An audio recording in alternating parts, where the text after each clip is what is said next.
Well, I've been incredibly impressed. In teaching the class, I find the students are very engaged. There's really good turnout for the classes. We've had a nice number of students registering for the classes. And they seem very ready to ask serious questions and to wrestle with some of the harder aspects of solving problems in social science. So I've been really impressed with the students. They seem very eager, and it's a really wonderful facility. It's very impressive what's been built in just a short period of time. And it's clearly, the possibilities are pretty endless here to expand and to just become a much more substantial university moving forward. It's great to listen to that. With that having been said, I'd like to ask the second question, which is when did you last visit Indonesia, and have you observed any recent changes? Well, I was here last year, but only for about 4 or 5 days, and it had been quite a while since before COVID, before that. And I would say probably the biggest change, in Indonesia, I guess during the Jokowi years, at least visibly, and of course Jakarta is not all of Indonesia, so I'd have to travel much more before I could say much more. But I think the infrastructure, it's definitely a very big difference to fly into Soekarno-Hatta and see there's a train that goes downtown. I was able to take a train all the way from Depok down to Bogor, in very, very quick, and go to the gardens and all this. So I do feel like the built infrastructure for transportation and just for general livability in Jakarta, at least, is definitely improving. My sense is that's true more generally, but I haven't had the good fortune to be able to travel more widely for some time. Well, glad to hear that. With that, I'd like to move to your field now, and which is the third question, which is all about your field. It is, could you please give us your overview about your recently published book, From Development to Democracy? Yeah. So what the book tries to argue, it's a book with Joseph Wong from the University of Toronto, and what we argue in the book is that in this region we call developmental Asia, which includes 12 countries in Asia, that the most common way that democracy comes about hasn't been when weak authoritarian regimes collapse, but when relatively strong authoritarian regimes decide that they can live with democracy and they introduce democratic reforms on their own terms. And this kind of helps explain some of the most stable democracies in the region, like Japan and Taiwan and South Korea. And I would argue it also makes sense of Indonesia as well, that in Indonesia, when democracy came, it was largely the ruling elites within the country. They were under pressure from protesters and from students, for sure, and that pressure mattered. But ultimately, the reason they accepted democracy is because they felt they could live with what democracy brought.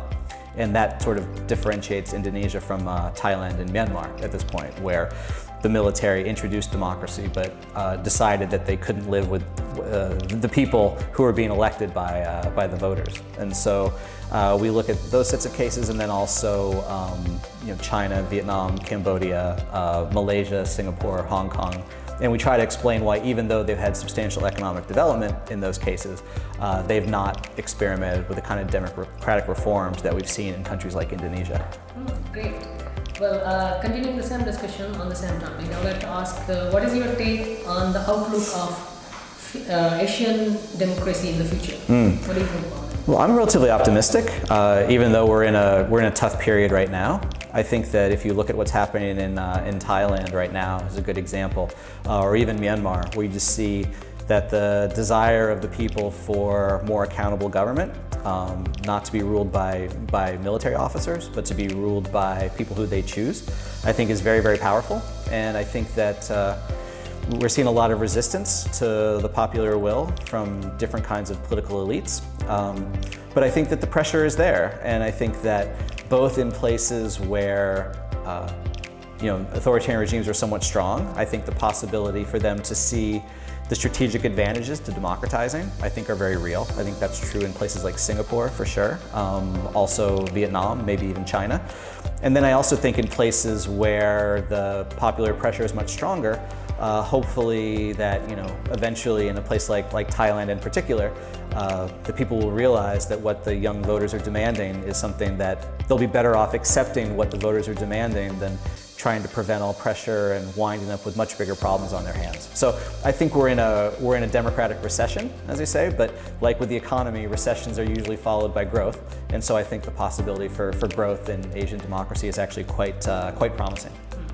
Well, having talked about the future of Russian democracy, I was just curious to know that, I'm curious to know what is your future research project going to be, and what is going to be its central theme driving your research questions? Well, I tend to work on too many things at a time, so there's not really just one project, but I've been doing work on the role of the military in politics. I think that we've seen, well, we see Indonesia today, but certainly in Thailand and in Myanmar, that it makes a very big difference when the military plays a large role in political life. And so I want to try to understand the history of that, and so why historically the military plays such a leading role in some cases and not in others. And we usually understand these things in a very temporary way. So we look at, well, how do politicians control the military? And I think my explanation is much more historical. I mean, much looking to the way the military was formed in the first place and who formed the military actually tells us a lot more about that. So that's one project that I'm working on. I'm also very interested in the question of how colonialism gave way to democratization and imperialism. And so I think a lot of the variation we see in the world today comes from the different influence of the British on the one hand and the Americans on the other hand. And so if you think about a place like the Philippines with a lot of American influence, or a place like Singapore with a lot of British influence, they're very, very different kinds of regimes.